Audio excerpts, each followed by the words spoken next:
Assalamualaikum, Saudara Hormat. Saya Dini Ashraf Salim dan ini adalah Ruang Bicara. Saudara, dianggarkan seluruh rakyat Malaysia memberikan tumpuan pada hari ini memandangkan petang ini berlangsungnya satu mesyuarat khas di peringkat Kementerian dan juga Pejabat Perdana Menteri sendiri apabila mesyuarat khas Majlis Tindakan Sara Hidup Negara NACOL telah pun dilakukan petang tadi berhubung tentang situasi semasa khususnya terkait soal isu makanan ruji bagi rakyat Malaysia. Isu beras yang perlu diberikan perhatian oleh kerajaan kerana isu ini mendapat respon yang pelbagai dalam kalangan masyarakat.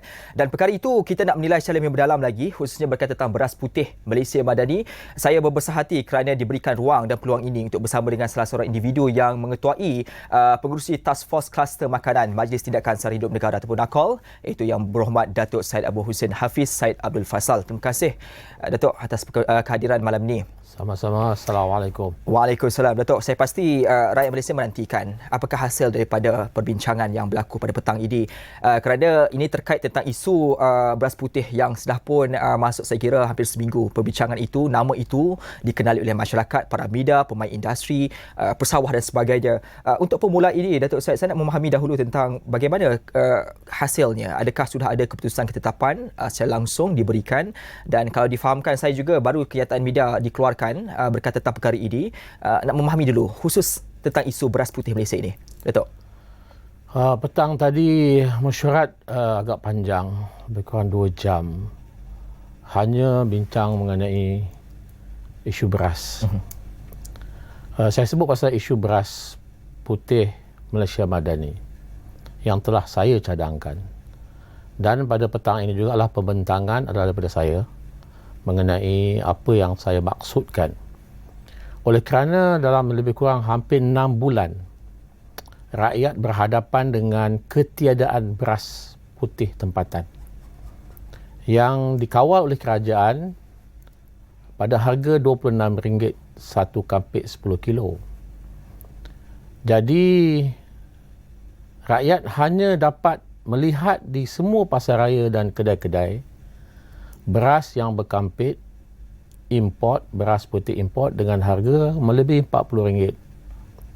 Ini telah menjadi keresahan rakyat dan saya mengambil tindakan segera supaya menyedarkan semua pihak yang terlibat bahawa jangan sampai ia menjadi krisis, sebab ini adalah makanan asas, makanan harian, makanan setiap rakyat, tak kira Melayu, Cina, India, mesti dia makan nasi.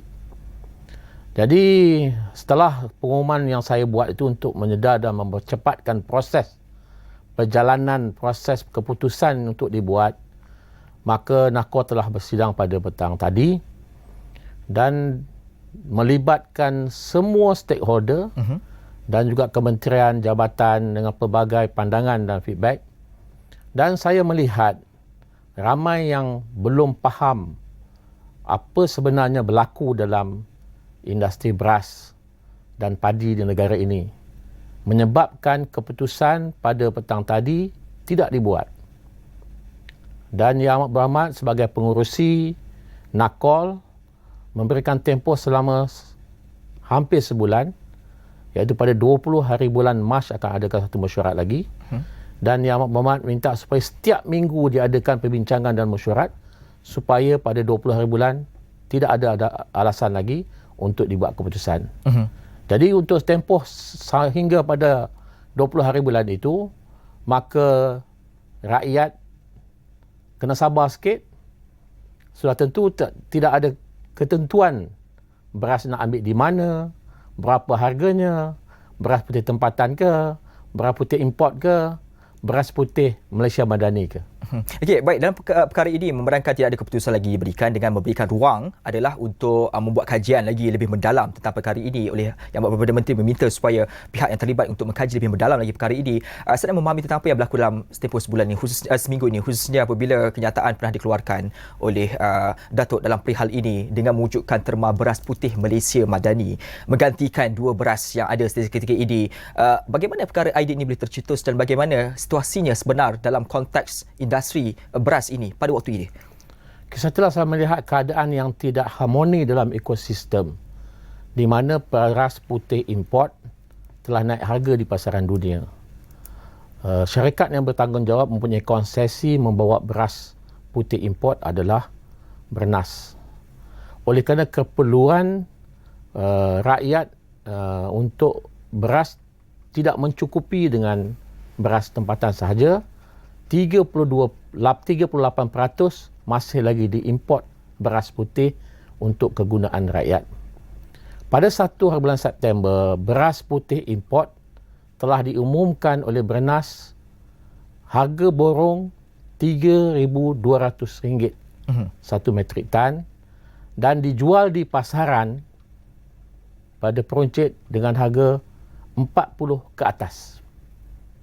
Dalam masa yang sama, beras putih tempatan masih ada. Hasil padi masih dikeluarkan. Tetapi jenama beras putih tempatan dah tidak ada dalam pasaran. Kerana pemain industri, peniaga melihat ada potensi untuk mengaut keuntungan yang lebih besar. Maka mereka repack. Beras putih tempatan itu dipack dalam beras putih import. Dijual pada harga beras putih import RM40 ke atas. Okey, dalam perihal ini saya nak bertanya, memandangkan sudah dilihat isu pokok itu ada berlaku, tindakan lanjut terhadap perilaku yang saya kira etikanya itu kurang dalam industri semasa telah dilakukan oleh NACO? NACO tidak ada penguatkuasaan. Penguatkuasaan kembali kepada jabatan dan kementerian. Oleh kerana lemahnya penguatkuasaan, maka itulah berlakunya berluasa beras putih yang dikawal, beras putih tempatan yang dikawal, dipack dalam beras putih import. Jika dakwaan itu benar, kita masih menanti juga apakah tindakan lanjut yang akan diambil kerana itu disebut oleh Datuk sendiri dan ia seolah sekarang ini sedang dimanipulasi oleh pemain industri. Setuju Datuk? Betul. Dalam perihal ini, tindakan yang harus diambil dengan segera, apa yang perlu dilakukan kerana ini merupakan isu pokok dan ini berkaitan tentang survival masyarakat kerana memerlukan beras untuk kehidupan harian. Dan dalam mesyuarat petang tadi juga, Yang Berhormat amat concern dan menanyakan kepada bahagian penguatkuasaan untuk tindakan-tindakan selanjutnya. Sementara menunggu keputusan per 20 hari bulan, maka semua yang terlibat kena mengambil tindakan sewajarnya. Jika betul berlaku itu, buktinya ada, adakah tindakan penguatkuasaan akan terus dilakukan? Ya, memang betul kalau dah ada bukti. Mengapa tidak? Sebab ini adalah masalah rakyat. Dalam tempoh hampir 6 bulan, ya, kita sebut tentang rompakan besar-besaran oleh pegawai-pegawai dan orang-orang yang tinggi-tinggi. Tetapi sekarang berlaku rompakan wang rakyat yang nilainya hampir 1.18 bilion selama tempoh hampir 6 bulan ni, daripada bulan 9 sehingga buat sekarang hampir 6 bulan. Wang rakyat terpaksa membelanjakan lebih untuk membeli beras putih, padahal beras putih tempatan hanya berharga RM26. Tetapi oleh kerana kegiatan manipulasi mendapat keuntungan yang berlebihan yang dilakukan oleh pemain industri, menyebabkan rakyat terpaksa membeli harga beras putih tambahan tempatan dipaket dalam beras putih import pada harga RM40. Datuk, mewujudkan satu jenis beras saja itu antara strategi yang barangkali dilakukan untuk memecahkan kartel seperti tadi disebut. Cuma dalam kotak fikiran saya juga dalam perihal ini, reaksi daripada pemain industri ini, kalau kita lihat selepas Datuk mengeluarkan kenyataan tersebut, pelbagai reaksi, bermacam-macam reaksi telah pun diberikan oleh pemain industri. Ini merisaukan kita juga sekiranya mereka memboikot, tidak mahu mengeluarkan beras seperti mana yang diinginkan oleh NACO ini. Bagaimana NACO melihat memandang isu ini keterhadapan? Akhirnya, semua perkara yang melanggar peraturan negara kena diambil tindakan. Pemain-pemain industri ini, mereka adalah bertanggungjawab dalam perniagaan mereka untuk mengeluarkan. Jika dia membeli padi, maka dia kena proses padi dan mengeluarkan beras. Lepas keluar beras, dia kena jual kepada pemborong untuk pemborong paket. Jadi ini aktiviti yang menyimpan, memukus adalah aktiviti yang salah, yang menyebabkan rakyat yang menjadi mangsa kepada aktiviti-aktiviti manipulasi ini. Dalam konteks untuk kawalan ini, bagaimana kawalan semasa sekarang dilakukan untuk membuat pemantauan di peringkat bawahan? Datuk?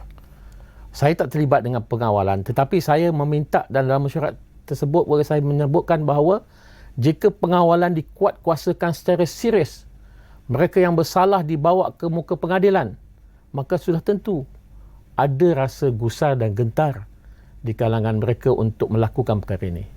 Sekarang ini tidak ada lagi keputusan berkaitan tentang harga ataupun apakah mekanismenya itu dalam menyelesaikan perkara ini secara langsung dan tuntas. Sekiranya saya mengambil cadangan yang telah pun dinyatakan oleh Datuk dalam konteks ini, bagaimana Datuk melihat tentang penyimbangan antara keperluan penduduk masyarakat untuk mendapatkan beras bagi kehidupan seharian, keperluan bagi pesawah yang merupakan antara badan awal, bahagian paling mula yang terkesan barangkali, dan juga keperluan dari konteks pemain industri. Ketiga-tiga perkara ini harus dicari titik keseimbangan supaya industri itu tu ataupun pasaran itu tidak goyah, Datuk. Dalam rantaian industri beras dan padi, dia bermula daripada pesawah, pengilang, pemborong, peruncit, pengguna. Pengguna ni rakyat yang ramai sekali, pesawah yang kedua ramai, dan yang sedikit ni ialah peniaga. Okey, kerajaan telah mengambil effort yang sangat serius dengan menjaga kebajikan pesawah, sehingga berjumlah 1.198 bilion dibelanjakan sebagai subsidi, bantuan input pertanian, galakkan insentif dan sebagainya yang berjumlah 1.98 bilion. Itu kerajaan serius untuk menjaga pesawah. Dalam masa yang sama juga nak diambil kira keadaan rakyat. Bila berlaku manipulasi ini, rakyat menjadi mangsa. Sebab itu saya mencadangkan satu grade sahaja. Sebab beras putih import dengan beras putih tempatan, dia tidak ada beza. Dia satu kelas yang sama. Dan biasanya juga kalau dicampur pun tak nampak kesan apa-apa. Jadi satu grade ni akan mengelakkan daripada manipulasi harga. Yang keduanya ialah keperluan rantaian itu diambil kira daripada harga asalnya RM26 dikawal dengan RM40 lebih di pasaran sekarang ini. Yang dikawal RM20 dah tak ada. Yang hanya ada RM40 ke atas, maka dicadangkan supaya balance di tengah-tengah itulah RM30, di mana pesawah juga akan mendapat tempias dengan kenaikan RM4 tersebut, dan rakyat yang umumnya mendapat harga yang lebih berpatutan daripada RM40 kepada RM30. Bagi beras-beras yang memang diimport dari luar, pastinya mempunyai kos yang berbeza dengan beras yang diimport dari dalam, beras dalam tempatan. Dalam konteks ini, apabila diselaraskan, bagaimana pemain industri mahu mendepani kos kalau betul mereka itu menggunakan dan memasarkan beras import ini, Datuk? Beras import yang dibawa masuk oleh satu concession sahaja. Dan kalau pihak konsesi ini tidak mampu untuk mengendalikan, maka ada kaedah-kaedah perniagaan yang boleh dibuat. Itu yang saya cadangkan kepada kerajaan supaya boleh setiap industri ini kena buat satu adjustment. Saya tidak mencadangkan akhirnya kerajaan akan datang dengan bantuan. Kalau harganya terlalu tinggi bezanya, maka datanglah bantuan kerajaan untuk stabilize, iaitu bantuan subsidi, bantuan ataupun diapungkan. Akhirnya kalau diapungkan maka tak ada isu, tetapi harga sudah tidak boleh dikawal. Kalau diapungkan, ada baiknya ada buruknya. Sekarang ini bila harga di pasaran antarabangsa naik, yang utamanya disebabkan India tidak mengeksport, jika India buka balik, harga tu akan turun balik. Bila turun balik, maka the whole industry akan buat adjustment sampailah ke pesawah. Sebab itu kerajaan meletakkan harga lantai kepada pesawah minimum RM1,300. Ini realiti yang sedang berlaku. Selepas ini saya nak mendalami lagi tentang perkara ini, memandangkan ia terkait tentang beberapa pihak yang harus untuk kita teladani supaya keputusan itu tidak lihat tergesa-gesa tetapi memberikan manfaat kepada keseluruhannya. Semuanya selepas ini dalam Ruang Bicara.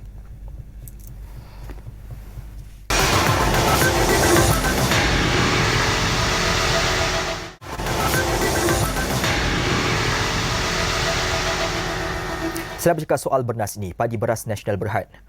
Datuk, peranan yang dimainkan oleh Bernas dalam memastikan supaya kecukupan itu di dalam pasaran dan memastikan supaya seperti sebut tadi, isu-isu yang barangkali tidak mahu berlaku itu berlaku. Bagaimana peranan yang harus diambil oleh Bernas dalam menyantuni perkara ini, Datuk? Yang pertama, oleh kerana beras ini adalah makanan ruji, Bernas kena lebih sensitif bila berlakunya kenaikan harga internasional. Saya dimaklumkan dalam concession agreement, bila harga naik, kerajaan tidak boleh kawal untuk menentukan berapa Bernas kena jual. Ini urusan perniagaan. Tetapi dalam perbincangan saya dengan Bernas, saya minta supaya dibuat sedikit adjustment. Kerana harga yang ditawarkan beras putih Malaysia Madani RM30, tetapi harga borong yang dijual oleh Bernas kepada pemborong RM32. RM3.20 satu metrik tan. Jadi kalau boleh berlaku sedikit adjustment demi untuk menyelamatkan, demi untuk memberikan rasa comfortable rakyat, tidak kalang kabut dengan harga yang begitu tinggi, harga beras tempatan dah tak ada, maka national punya interest, kita pakat sama-sama as a collective responsibility, we do it. Kalau tak boleh juga, masih naik melambung tinggi, we go back to government, tell government that you are not affordable to do this again. Kerajaan mungkin boleh memberikan subsidi dan sebagainya. Kalau saya kembali juga dalam pernyataan media yang amat beruat Perdana Menteri berkata tentang perkara ini, khususnya bagi mesyuarat khas tadi dalam mesyuarat NACOL, menyentuh bahawasanya mesyuarat menetapkan agar Kementerian Pertanian dan Keterjaminan Makanan mengetuai dan juga menyelaras sesi debat urus secara lebih terperinci sebelum mesyuarat kemudian yang akan berlangsung bagi memutamatkan perihal ini.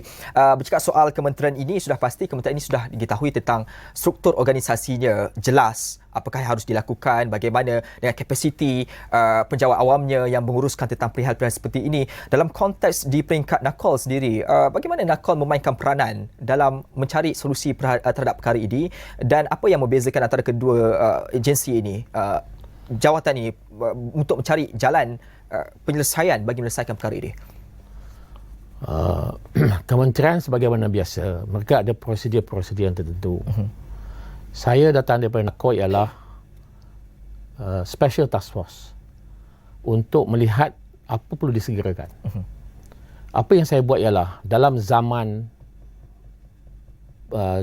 past normal time, dunia ni jadi kecil, speed, ya. Jadi bila saya buat macam tu, kita nakkan penyelesaian yang segera. Rakyat setiap hari membelanjakan wang yang lebih untuk membeli beras. Jadi saya mengharapkan dengan saya buat kejutan-kejutan ini dapat mempercepatkan proses pembuat keputusan. Saya risau kejutan-kejutan ini mencetuskan kebimbangan dan ketidakpastian di dalam pasaran, kerana kita perlu faham dan mengakui bahawasanya dalam pasaran ini bukan satu dua pihak saja, melibatkan banyak pihak. Datuk, bagaimana konteks ini? Semua rantaian dalam perniagaan mereka dah tahu. Sebab yang monopolasi pun rangkaian pembekalan perniagaan. Dan yang untuk adjustment pun mereka juga. Jadi kejutan-kejutan ini mereka tahu nak buat adjustment. Cuma sekarang ini bagaimana keputusan kerajaan. Bila kerajaan putus saja, the industry know how to do the adjustment. Jadi kerajaan juga meminta cadangan-cadangan. Bila cadangan-cadangan diberikan, libat urus dibuat, maka keputusan itu kena cepat. Keputusan harus cepat. Baik, dalam konteks ini saya bertanya lagi lebih mendalam. Cuma saya nak berikan ruang ini kepada anda juga, sekiranya anda mempunyai sebarang persoalan, anda boleh terus ajukan kepada kami dengan menghubungi kami di talian 0326979768. Saya berikan ruang ini untuk anda bertanyakan khusus berkaitan tentang isu beras putih Malaysia ini. Barangkali anda ada persoalan yang menyembunyi dalam fikiran anda, kerana idea ini datangnya lebih kurang dalam seminggu lalu, telah diumumkan oleh pengurusi NACOL-nya. Cuma perincian itu harus difahami, keputusan akhir itu bagaimana, ini persoalan yang harus dijawab selepas oleh pihak kerajaan. Dalam memahami tentang perkara ini, Datuk, saya melihat beberapa perkara yang telah pun dinyatakan secara jelas oleh pemain industri adalah kerana ketika Datuk mengumumkan cadangan tersebut, isu-isu seperti libat urus dengan pihak-pihak industri khususnya. Mereka agak terkejut Datuk dengan cadangan Datuk berikan itu kerana pasaran satu saat juga boleh mengubah banyak perkara. Berdepani dengan keperluan-keperluan untuk memahami struktur di peringkat pasaran ini kepada pemain industri. Bagaimana Datuk melihat tentang ketersediaan mereka mengikuti apa yang akan diputuskan oleh kerajaan dari semasa ke semasa? Sebelum saya buat keputusan, saya juga telah berjumpa dan bercakap dengan semua industri player, tetapi secara quietly. Individu dan saya melihat semua ini telah diatur dengan teratur di pihak saya sendiri. Sebab itu saya buat kejutan ini untuk, kalau saya menjadi pengurusi task force untuk khusus mengenai harga makanan, saya hanya buat macam pegawai kerajaan yang lain. Benda tak selesai. Ya, kalau nak buat kerja ini sebagaimana pegawai kerajaan, tak perlulah task force lagi. Apa guna peranan task force? Task force ialah untuk melihat perkara-perkara yang serius dan diselesaikan dengan segera. Itu saya sebutkan tadi, wang rakyat telah dirompak oleh pemain industri ini, manipulasi ini sebanyak 1.19 bilion dalam tempoh 6 bulan. Kalau sebulan lagi, berapa banyak lagi yang akan dibelanja untuk membeli beras pada harga yang tinggi? Datuk, untuk memastikan supaya ekosistem dalam pasaran itu berfungsi dalam keadaan baik dan jalan, kecukupan bekalan itu ada dalam tempoh sebulan ini, dan kita sudah nak masuk pula ke bulan Ramadan yang saya pasti akan lebih tinggi permintaannya itu apabila peniaga-peniaga menggunakan instrumen ini untuk mendapatkan bekal lebih tinggi. Sebulan ini ruang yang perlu untuk mencari solusi jangka pendek barangkali, ataupun apakah yang harus dilakukan dalam sebulan ini supaya bekalan itu pergi ke pasar masih ada dengan harga yang masih mampu milik, Datuk? Apa saja kita akan fall back to the peraturan. Peraturan sekarang adalah beras putih tempatan RM26 sekampik. Maka bahagian penguatkuasaan pada ketika dalam tempoh sebulan ini mestilah melaksanakan penguatkuasaan selagi tidak ada keputusan baru. Maka kita nak melihat beras putih tempatan dalam paket 10 kilo berharga RM26 boleh didapati oleh rakyat di mana-mana tempat. Tapi sehingga hari ini masih belum dapat lagi.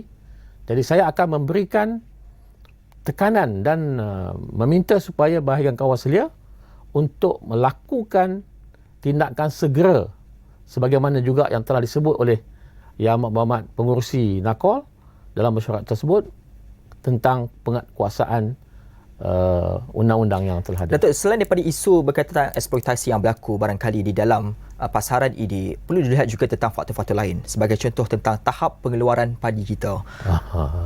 Dalam konteks ini, Datuk, harus untuk dilihat juga bagaimana kadar pengeluaran padi negara itu tidak sejajar dengan kadar permintaan daripada pasaran pengguna. Datuk, bagaimana perkara ini harus untuk dicari perinciannya supaya penawaran kita itu memenuhi permintaan yang ada? Pengeluaran padi pada tahun ini lebih rendah daripada tahun lepas. Betul. Dan pengeluaran keseluruhan memang tidak mencukupi, hanya 62% sahaja. Malangnya bagi negara kita, setelah kerajaan berbelanja begitu banyak, berbilion-bilion ringgit, tetapi kita masih belum mencapai tahap untuk sara diri dalam negara. Betul. Maka pihak yang terlibat keseluruhannya mestilah bersatu padu untuk melihat di mana sebenarnya masalah ni. Kalau saya berjumpa dengan pesawah dan petani, mereka menyebut banyak perkara. Soal benih padi yang tidak cukupan, benih padi yang tidak ada kualiti, masalah pembekal benih yang telah diberikan kota. Semua isu-isu ini kena diselesaikan. Soal kualiti baja, soal pengairan, soal alam sekitar dan sebagainya. Jika ini diberikan secara tumpuan keseluruhan, maka barulah sebagaimana kita ada contoh di Sekincan, hasilnya lebih 8 tan. Tetapi di tempat lain secara umumnya tak sampai 4 tan. Dengan keluasan tanah yang kita ada, kalau kita dapat doublekan, maka keperluan negara sudah mencukupi untuk sara diri. Cadangan NAKOL tentang perkara ini bagaimana harus untuk disantuni dalam masa ini terdekat ini? Saya sekarang ini peringkat melihat harga beras. Lepas ini saya melihat pula ala benih padi. Dan saya akan pergi ke seluruh kitaran untuk menghasilkan beras, padi dan beras. Datuk task force-nya bukan semata-mata soal isu beras semata-mata, kerana di bawah kluster makanan itu banyak pihak-pihak lain harus untuk disantuni juga. Saya mungkin nak membesarkan sedikit perbincangan ini melihat kepada isu-isu lain, kerana kita sedia maklum bagaimana struktur ekosistem harga barangan itu berubahnya bagaimana. Dalam perihal ini Datuk, apatah lagi sekarang ini dah nak masuk bulan Ramadan, saya pasti ada barang-barang keperluan asas lain yang barangkali akan terjentik di sebalik pada permintaan yang meningkat. Nakol mencari idea ataupun menerajui tentang perkara ini, perkara-perkara yang Nakol santuni bagaimana? Okey, yang pertamanya bila permintaan meningkat, maka pengeluaran statik pada keadaan itu, maka akan berlakunya kekurangan. Bila berlaku kekurangan, harga akan naik. Di sinilah kita nak melihat bagaimana Nabi Yusuf AS menyelesaikan masalah makanan negara Mesir. Di mana beliau, baginda menyediakan stok selama 7 tahun yang pertama di musim subur dan membelanjakannya di musim yang kemarau. Jadi kaedah ini kena dipakai. Jika ayam sudah tentu pada musim puasa dan menjelang raya akan digunakan dengan banyak. Maka permintaan meningkat. Supply yang sama, maka akan berlaku kenaikan harga. Jadi untuk menstabilkan ini, maka kena buat kaedah stok. Jadi siapa nak simpan stok? Sudah tentulah agensi-agensi yang bertanggungjawab menyimpan stok untuk kegunaan di waktu keperluan yang banyak. Begitu juga barang-barang lain. Ya, bila sampai ada musimnya, maka barang-barang itu akan meningkat disebabkan oleh permintaan yang tinggi. Begitu juga dengan ikan. Ya, ikan, saya buat pasar jualan murah. Kita menjual ikan lebih rendah daripada pasar biasa, 50%. Kerana kita ada kaedah ialah daripada sumber kepada pengguna. Dan sumber dengan volume yang besar, kita dapat dengan murah, kita jual terus kepada pengguna pada harga murah, dia beli secara banyak-banyak, maka barang itu habis. Kaedah-kaedah ini kena dipakai dalam untuk mengatasi semua barang-barang yang kegunaan khususnya makanan. Ini situasi yang berlaku dan salah satu lagi perkara menarik minat saya untuk saya bercakap tentang bagaimana harga apungan yang dilakukan. Datuk, pandangan Datuk sekiranya kerajaan tidak meletakkan harga apungan, adakah ini terbaik dalam konteks pasaran ketika ini? Kerana itu juga pernah dinyatakan sendiri oleh beberapa pemain industri supaya harga itu janganlah diapungkan. Dia ada kontradik pandangan-pandangan yang berbeza. Kalau di pihak peniaga, dia lebih suka diapungkan. Contohnya, kalau dalam rantaian pembekalan beras dan padi, bagi peniaga-peniaga daripada pemborong, pengilang pemborong dan juga pemerang pemborong khususnya, mereka lebih suka diapungkan. Sebab dia akan mendapat keuntungan dari segi apungan tu. Tetapi bagi pesawah, bila harga tinggi dia akan dapat lebih. Bila harga rendah, dia akan dapat harga lantai. Jadi di situ akan berlakunya kenaikan harga-harga input yang lain semasa kenaikan harga beras. Jadi ini tidak sihat dalam ekosistem. Ada item barang-barang yang boleh diapungkan dan ada yang tak boleh diapungkan. Selain daripada itu juga Datuk, saya melihat bagaimana strategi dilakukan oleh beberapa negara lain di rantau Asia khususnya yang menjadikan beras sebagai makanan ruji mereka. Antara strategi dilakukan adalah bagaimana hubungan erat dilakukan melalui perjanjian khas antara negara-negara untuk mendapatkan bekalan harga import lebih murah. Perkara ini juga harus saya kira untuk dilihat memandangkan kita tidak boleh bergantung semata-mata daripada beras tempatan semata-mata. Beras import juga perlu ada. Dengan keadaan beras tempatan yang ketika ini berkurangan, memandangkan kadar keluaran itu, output itu tidak semaksimal seperti yang diharapkan. Bagaimana Datuk melihat keperluan untuk kita mencari alternatif lain juga dengan membuat hubungan dengan negara-negara pengeluar yang lebih tinggi, membawa masuk ke dalam negara kita dengan harga yang lebih kompetitif berdasarkan atas G2G itu, sekaligus setidak-tidaknya mengurangkan permainan dalam konteks pasaran ketika ini, Datuk?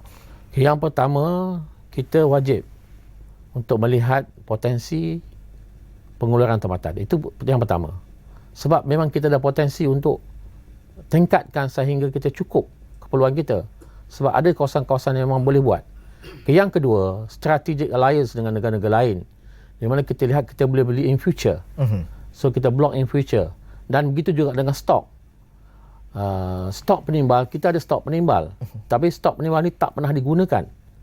Tadi dimaklumkan bahawa stok penimbal ada 290,000 metrik tan tidak pernah digunakan. Sepatutnya dalam keadaan krisis ataupun dalam keadaan kekurangan menyebabkan harga beras naik, maka patutnya dikeluarkan stok penimbal ini untuk stabilize balik harga.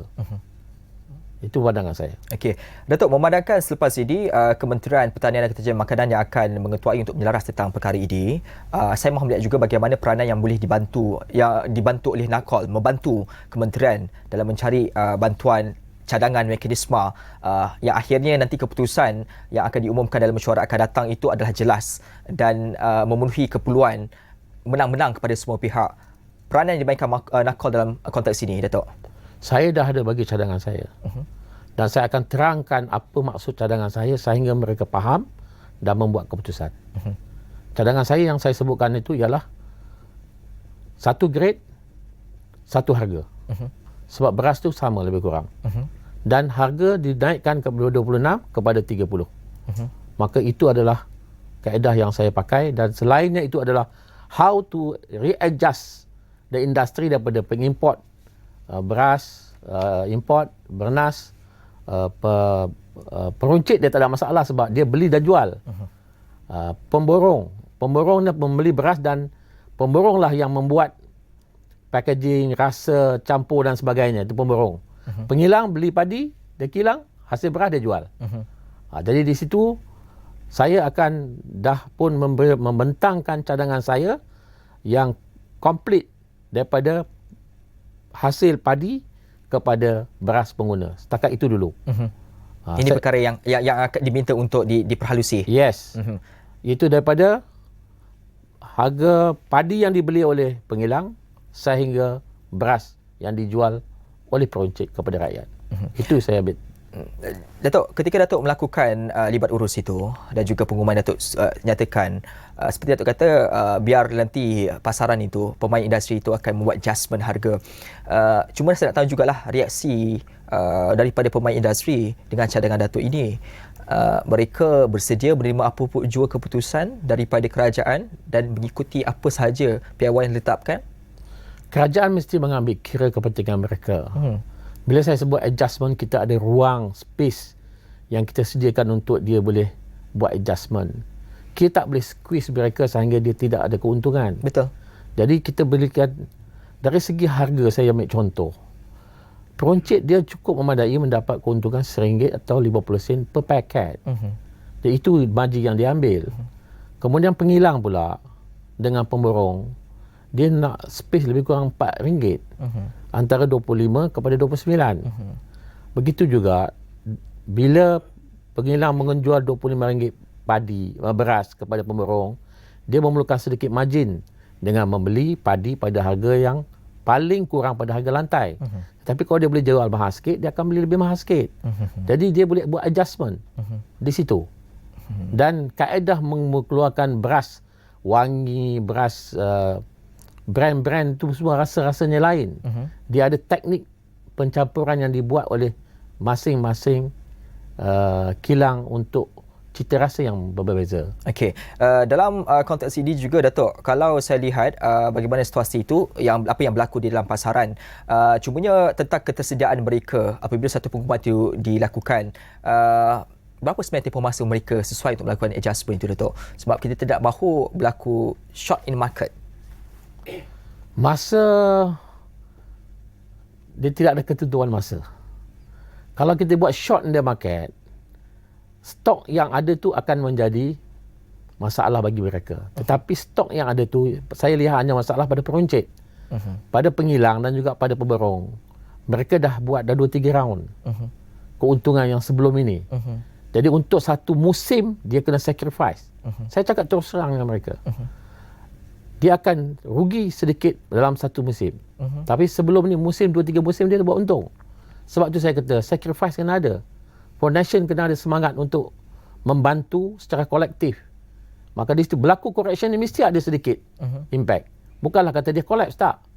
Sebab tu cadangan yang kita beri ini kita dah ambil kira semua. Jadi kalau nak kata sebulan, 2 bulan, itu saya tak tahu nak agak lah. Tapi kalau kita nak clearkan stok pun boleh juga. Jadi terpulang kepada apa yang kita kendaki.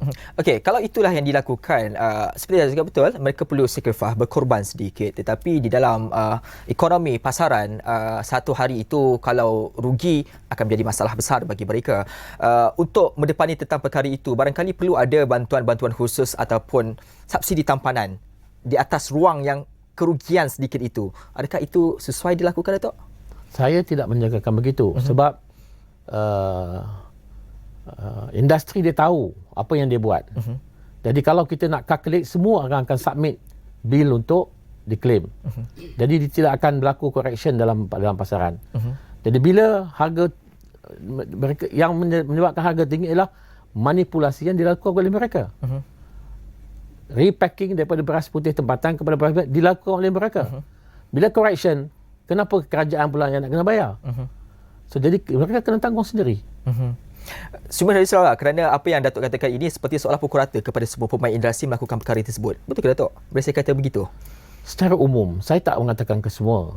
Sebab ini adalah the whole market yang impact the whole market. Jadi saya tak point out ke semua, tidak. Maknanya plus minus. Tetapi bila melihat untuk menyelesaikan masalah, kita kena ambil secara keseluruhan. Ya. Baik, sekiranya perkara ini tidak disantuni segera dengan apa yang berlaku ketika ini, dari sudut pandang Datuk, sampai bila isu ini akan berterusan sekiranya tidak ada langkah konkret dilakukan? Apatah lagi dengan sekarang ini harga beras dunia kerana dasar tidak ekspor itu sedang dilakukan oleh beberapa negara pengeluar utama. Jangkaan situasi kekurangan bekalan di dalam pasaran akan berterusan berlanjutan, Datuk? Yang pertamanya, concern saya adalah kepada rakyat yang ramai. Kalau rakyat tidak mendapat bekalan yang cukup, dia akan jadi krisis. Tetapi ramai orang yang melihat pada industri. Pada saya, industri mereka mempunyai capital dan boleh buat adjustment. Oleh kerana harga di pasaran antarabangsa naik, maka ada implicationnya. Jadi sebab itulah strategi keseluruhan yang kena dibuat untuk mengatasi apa sahaja yang berlaku di peringkat antarabangsa.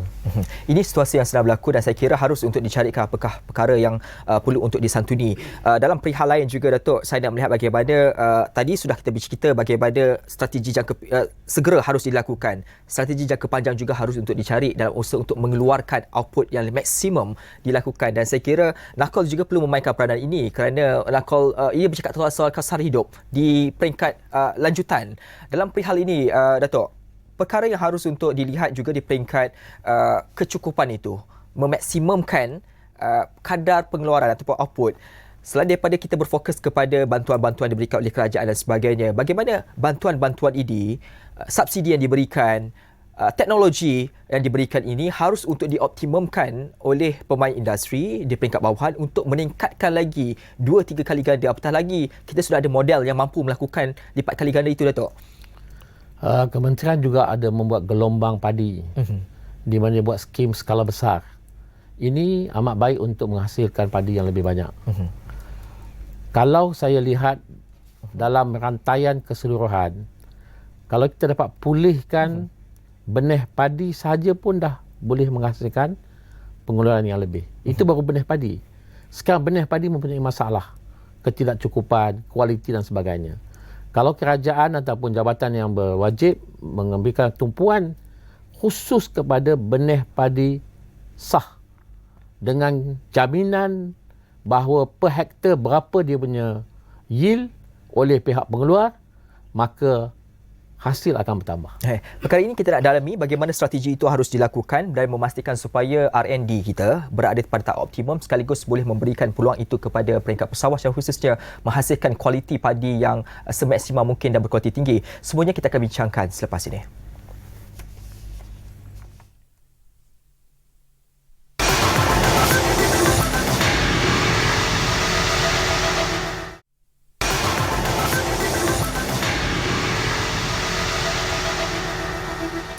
Tidak boleh tidak untuk kita bercakap tentang apakah strategi masa depan yang harus kita cari memandangkan isu beras adalah merupakan isu makanan ruji bagi negara kita dan masyarakat dia. Jadi kita tidak mahu lagi situasi yang sama berulang kembali, skripnya juga berulang kembali berlaku dalam pasaran kita. Datuk bergerak ke terhadapan. Datuk melihat apakah ruang-ruang yang barangkali boleh untuk kita manfaatkan bagi memastikan supaya kadar keluaran beras kita, padi kita tinggi. Dalam masa yang sama juga kawalan harga itu di pasaran cukup kompetitif dan mampu dimiliki oleh masyarakat, Datuk. Kerajaan telah banyak melakukan usaha, tapi sikap pesawah juga kena diambil kira. Supaya dia menjadikan ini adalah kerja sepenuh masa dan sumber pendapatan dan kekayaan. Yang pertamanya mungkin dari segi saiz yang tidak ekonomik, hasil daripada tanah itu diwarisi turun-temurun makin kecil. Jadi usaha-usaha yang dibuat oleh kerajaan untuk menjadikan dia satu kelompok saiz yang besar, yang lebih ekonomik itu perlu dibuat. Itu yang pertama, maknanya masalah manusia pesawah itu kena dibetulkan dulu. Sikap, semangat mereka untuk menjadi pesawah moden ataupun pesawah yang berjaya dan hasil kekayaan itu boleh diperolehi dengan menjadi pesawah sebenarnya. Yang keduanya ialah dari segi bantuan kerajaan. Maka kerajaan juga patut memberikan perhatian khusus dari segi teknologi. Bukan dari segi pemberian RM2 untuk kos sara hidup, itu tak cukup. Itu sebenarnya tidak membantu. Tetapi berikan teknologi transfer, boleh bawa pesawat-pesawat ni ke luar negara, pergi berkursus di tempat-tempat yang lebih maju dengan yield yang bertambah, maka mereka balik, mungkin generasi kedua boleh mengambil, boleh diambil sebagai pewaris kepada industri ini. Dengan cara itu, kita boleh mengharapkan di economic size dia dengan teknologi yang lebih tinggi dapat menghasilkan hasil yang lebih baik.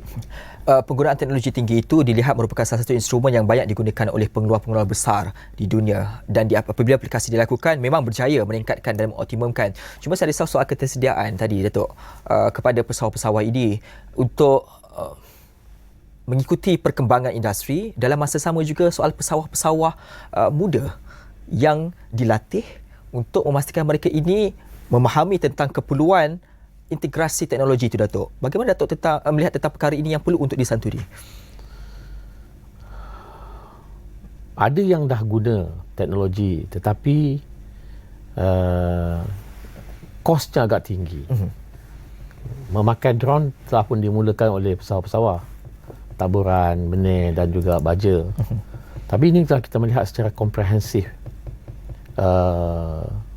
Anak-anak muda generasi kedua mesti didedahkan, diberikan kursus tentang sikap, kesungguhan dan juga didedahkan tentang peluang mendapat pendapatan yang lebih tinggi jika mereka serius dalam melakukan perkara ini.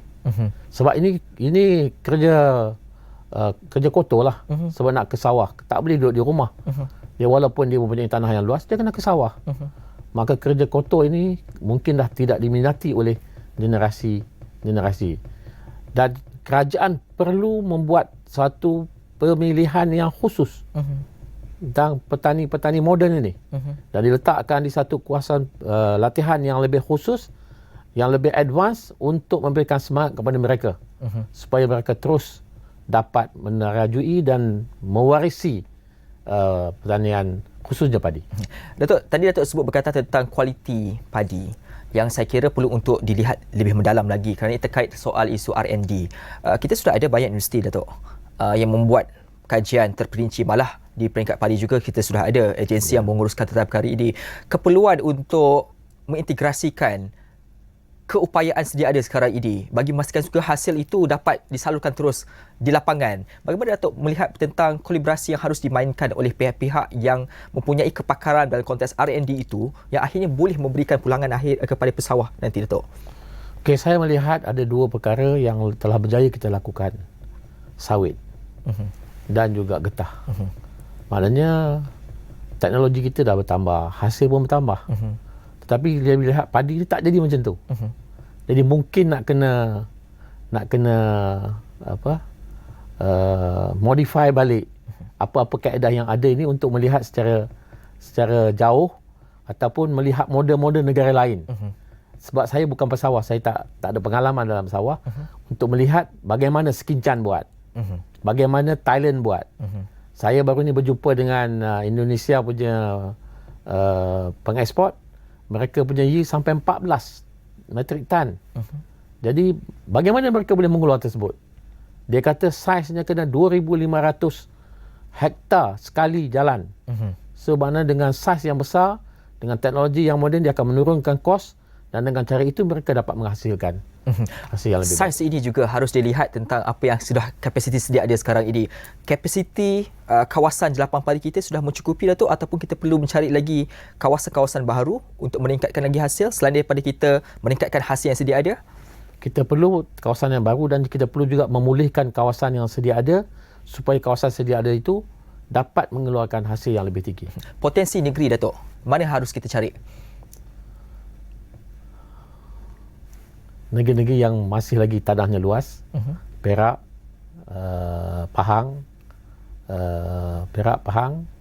mungkin Sabah, Sarawak, yang Harus boleh digunakan, boleh dioptimalkan. jadikan jelapan padi moden. Ini terkait juga tentang negeri. Kerjasama antara persekutuan dan juga negeri harus selari dalam perihal ini. Bagaimana Datuk melihat tentang keperluan ini supaya di peringkat persekutuan dan negeri bekerjasama rapat dan erat untuk memastikan supaya apa yang dirancangkan itu bergerak seiringan dan akhirnya dapat meningkatkan hasil keluaran padi negara? Kita mengharapkan walaupun ada pentadbiran yang berbeza di negeri dan persekutuan, tetapi dalam soal asas, sesiapa sahaja yang menjadi Perdana Menteri, dia akan berhadapan benda yang sama.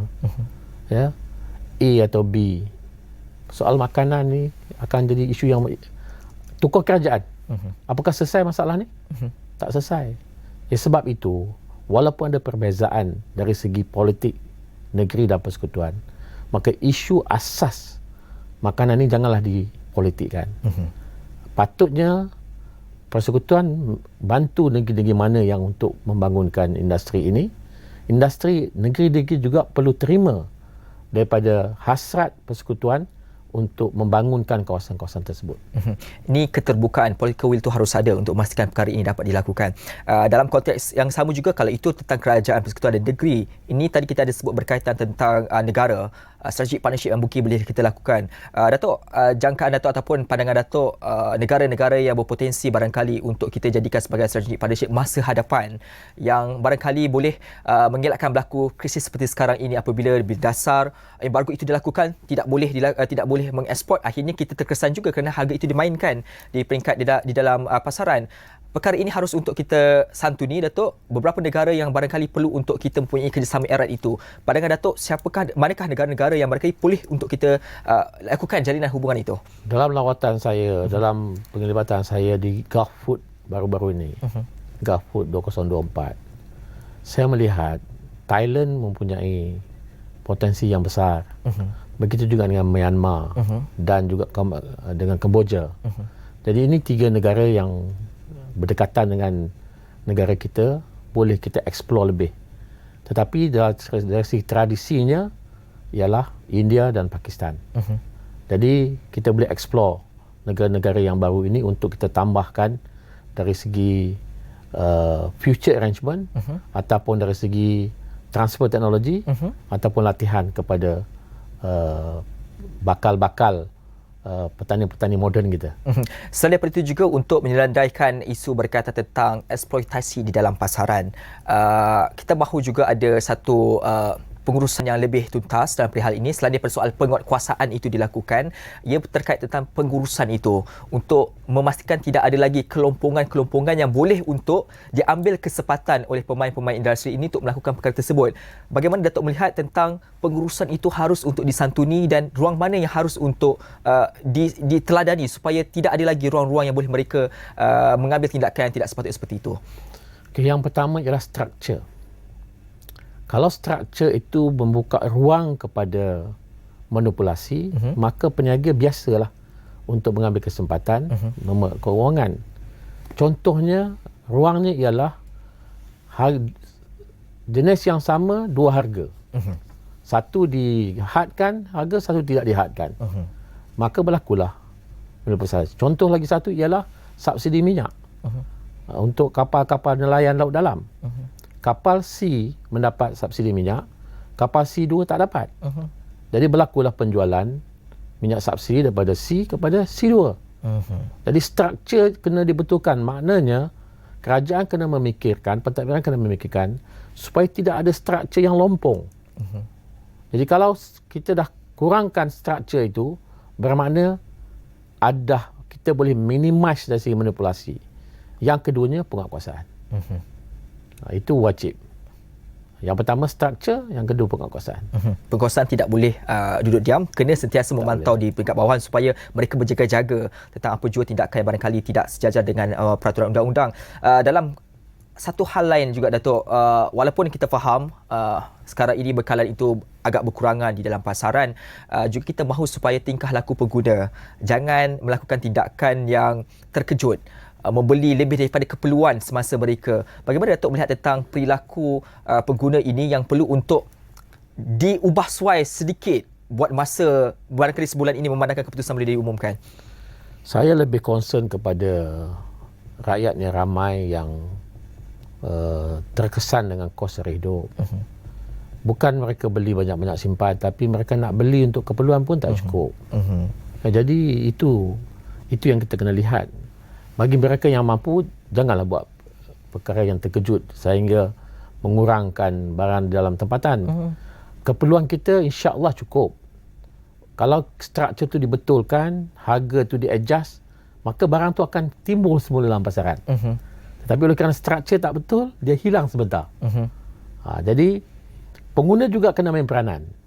Kalau pengguna membeli dengan pembelian padik, maka juga akan berlaku kekurangan dalam pasaran. Betul. Sebagai contoh, bila saya bawa 20 tan beras menjual di tempat jualan murah, 1 jam habis. Ada nak beli 5 paket, 10 Problem paket. mengejut, melebihi daripada keperluan. Ya. Ini harus untuk dilihat. Dan saya kira semua pihak memainkan peranan yang sangat penting dalam perihal ini, dan saya difahamkan juga setakat ini Yang Amat Berhormat Perdana Menteri telah pun meminta agar program jualan murah termasuk jualan rahmah, jualan agro madani dan juga lain-lain kebanyakan itu diperbanyakkan lagi di dalam keperluan harian masyarakat, diperbanyakkan lagi di dalam pasaran supaya dapat memberikan peluang kepada mereka yang betul-betul terkesan untuk mendapatkan harga yang lebih kompetitif khususnya dalam fasa sebulan ini. Terima kasih Datuk atas perkongsian ini, Datuk Syed Abu Hussein Hafiz Syed Abdul Fasal, seorang pengerusi Task Force Kluster Makanan Majlis Tindakan Sara Hidup Negara ataupun NAKOL, atas perkongsian ini. Saya kira perkara ini harus jelas dalam kalangan kotak fikiran masyarakat, dan kita pasti dan juga harapkan ada satu keputusan muktamad diberikan oleh kerajaan dalam perihal ini, memandangkan saban hari kita sedang dibebani dengan keperluan-keperluan yang mendesak yang akhirnya akan memberikan pengaruh secara tidak langsung ke dalam survival kehidupan kita. Saya Dina Syaf Salim. Assalamualaikum warahmatullahi wabarakatuh. Selamat malam Malaysia.